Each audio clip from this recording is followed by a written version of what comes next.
So మీకు నేను మళ్ళీ అడుగుతున్నా ఈ క్వశ్చన్, చిరంజీవి గారితో పవన్ కళ్యాణ్ గారితో రామ్ చరణ్ గారితో చేశారు, వీళ్ళందరిలో సిమిలారిటీస్ కానీ ఏమన్నా ఉన్నాయా?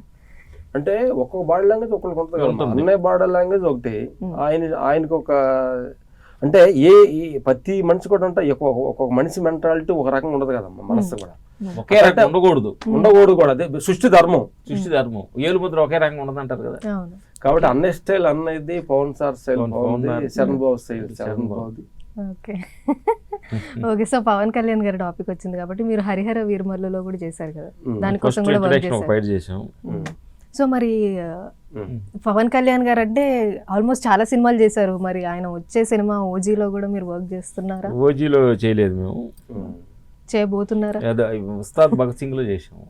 ఓకే, ఒక ఫైట్ ఇంటర్వ్యూలో ఇంటరాక్షన్ చేసాం. ఓకే, ఎలా వచ్చింది షూటింగ్ ఎక్స్పీరియన్స్? సూపర్. సూపరా?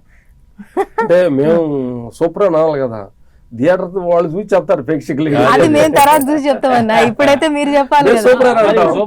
సూపరే కదా కథల్ని సూపర్ అంటే కథనే సూపర్ గా మేము తీస్తూ సూపర్ అనుకోకపోతే, డైరెక్టర్ సూపర్ అనుకోకపోతే అసలు ఎలా ముందుకెళ్ళాలి. కాబట్టి ఇప్పుడు సూపర్, మేము అందరం అద్భుతమైన కథ, అద్భుతమైనప్పుడు ఆయన పర్ఫార్మెన్స్ బాగుంటుంది.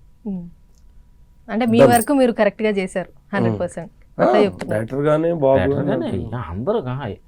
అందరు కరెక్ట్ గానే చేస్తారు.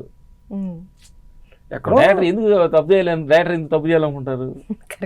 కరెక్ట్ న్యాయం మాట్లాడుకున్నాం. అందరూ పొడి మంచి ఫ్లాప్ సినిమా తీయాలనుకుంటారా? అనుకో, అందరూ మంచిగా చేయాలనుకుంటాం.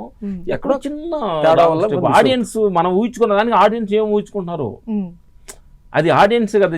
సినిమా ఊహాతోటి కదా, ఊహల్లో ఎక్కడ తేడా కొడుతుంది, సక్సెస్ అవుతుంది, డబుల్ సక్సెస్ అవుతుంది. అదే నేను అనుకోలేదు, సూపర్ హిట్ అయింది అనుకుంటాం. ఓకే, అంటే మీరు ఇప్పుడు చేసే సినిమాల్లో ఈ ఏఐ టెక్నాలజీ అనేది వాడుతున్నారన్నా? ఏఐ టెక్నాలజీ ఇంకా రాలేదు. ఏదన్నా సినిమా చూపించడానికి ఊరికి ఎలా ఉంటుంది ఎలా ఉంటుంది చూపించుకోవడానికి ఊరక మన రిఫరెన్స్ కోసమే తప్ప సినిమాలో ఏ అనేది ఇంకా రాలేదు. వచ్చుదాము, మేము వాడలేదు. Okay okay.